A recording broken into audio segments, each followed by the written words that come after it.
হাজবেন্ডের বস্তা ভরা সারপ্রাইজ দেখে যতটা না সারপ্রাইজ হয়েছি, দুই ছেলের কাজ করার ধরন দেখে আরও বেশি তাজ্জব বনে গেলাম।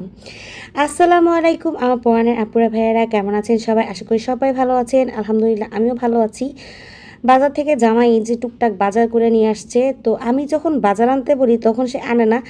যখন নিয়ে আসে হুটহাট করে পাগল মানে এমন এমন কাজ করে, একেবারে সাজনার ডাঁটা হতে শুরু করে কাঁঠালের বিচি যা যা বলেছিলাম টুকটাক ভেজালের যত খাবার আছে সব একসাথে নিয়ে আসছে। সাথে নিয়ে আসছে মুরগি। তো কাঁঠালটা হচ্ছে বড় ছেলেরা বললাম যে বাবা খুলে দাও। আসলে আমরা সবাই আছে না, মানে চাই যে ছেলেরা কাজ করুক, কিন্তু কাজ শিখাই না কেউ।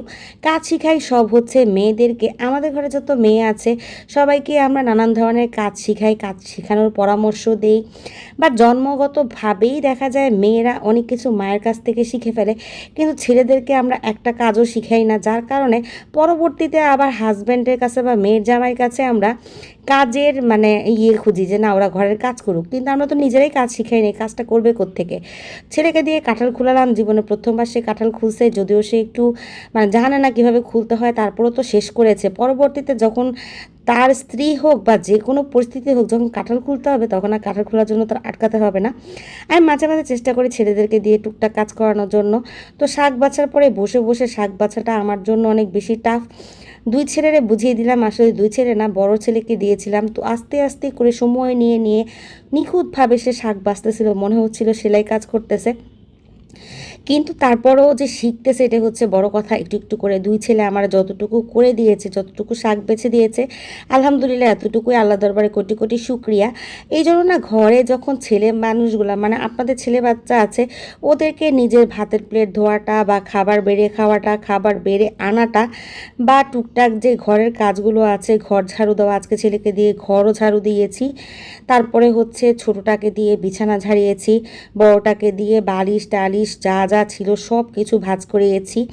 তো এই জিনিসগুলো হয় কি করলে আস্তে আস্তে তারা অভ্যস্ত হয়, তখন ছেলের কাজ কোনটা আর মেয়ের কাজ কোনটা এগুলোতে ভিন্নতা খুঁজে বেড়ায় না। তো টুকটাক গোছকাজ করানোর পরে রান্না বান্না সব গুছিয়ে নিয়ে তারপরে হচ্ছে অনলাইনে একটা অর্ডার দেওয়া ছিল আমার হাজব্যান্ডের, সেটা এসে গেছে। এই এক বস্তা মানে জিনিস দেখে তো আমি অবাক হয়ে গেছি যে এক বস্তা জিনিস কিসের বা এটার মধ্যে অ্যাকচুয়ালি কী আছে আমি আসলে বুঝতে পারতেছিলাম না, যেহেতু আমার আইডিয়া ছিল না যেটার মধ্যে কী আছে। তো যাক আমি দেখতেছিলাম, আর আবদুল্লাহ তো পেয়ে মহা খুশি, বস্তার উপরে সে শুইতেছিল, উঠতেছিল, বসতেছিল। দুপুরের কাজ টাজ তো এখনও সব বাকি, আমার ঘরটর গোছানো বাকি, বিছানার চাদরটা তো দেখতেই পাচ্ছেন। আসলে এরকমটাই থাকে, একদম ফিটফাট করে জানলা দিয়ে বাতাস বইতেছে, চারপাশে ফুল উঠতেছে, এগুলো আসলে খুব কম বাসাতেই থাকে। তো যাই হোক, এই যে আমার হাজব্যান্ড একটা একটা করে মানে এটার বাঁধনগুলো খুলতেছে আর দেখাচ্ছে যে দেখো তোমার জন্য কি সারপ্রাইজ। তো আমি আসলে বুঝতে পেরেছি যে সে বালিশ অর্ডার দিয়ে এনেছে। আমি অনেক দিন ধরে বলতেছিলাম যে ঘরের বালিশগুলা অনেক শক্ত, এগুলো মাথায় দেওয়া যায় না, মাথায় দিয়ে ঘুমানো যায় না।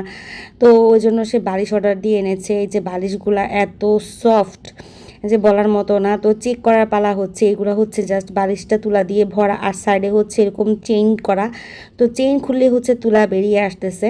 তা আমরা চেক করতেছিলাম যে অ্যাকচুয়ালি কি শিমুল তুলা কিনা। আমি তো আসলে শিমুল তুলা বা কোন তুলা ওইরকম চিনি না, কিন্তু দেখে মনে হচ্ছে শিমুল তুলা। আর বালিশগুলো এত বেশি পাতলা যে বলার মতো না, মানে ওজন নাই বললেই চলে, যা কিছুদিন ব্যবহার করলে বোঝা যাবে। আর যারা শিমুল তুলা চিনেন তারা তো বুঝতেই পারতেছেন এটা শিমুল তুলা কিনা।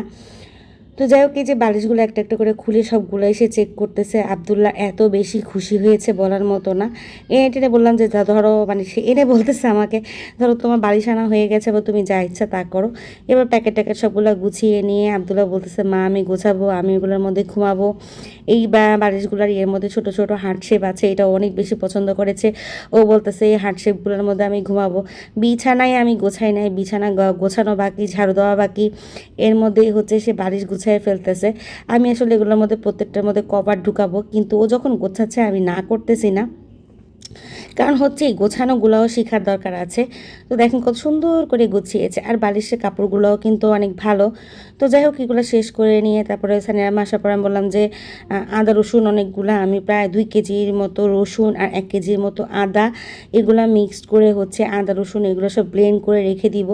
একবারে ব্লেন্ড করে রাখলে সব সময় আসলে কাজে লাগে। আমি অল্প অল্প করে আদা রসুন ব্লেন্ড করি না। এর মধ্যে এই যে এটা আমার বোম্বাই মরিচ গাছ, এটা আমি কিনেছিলাম ধানমন্ডি থেকে, কেনার পর রাস্তার মধ্যে অর্ধেকটা গাছ ভেঙে ফেলেছে। ভেঙে ফেলার পরে বাকি অর্ধেকটা আমি যখন বারান্দায় রেখেছি এটা পাখি খেয়ে ফেলেছে। মানে এই গাছটার উপরে মনে হয় যেন কার নজর লেগেছে, আমি একেবারে বলতে পারতেছি না। তো চিন্তা করলাম যে নতুন নতুন কয়েকটা পাতা যেহেতু গজিয়েছে, মানে আমি এটা আশা ছেড়ে দিয়েছিলাম যেটার মধ্যে হয়তো আর গাছ হবে না, যেহেতু দুইবার মানে এটার উপরে ঝড় তুফান বয়ে গেছে।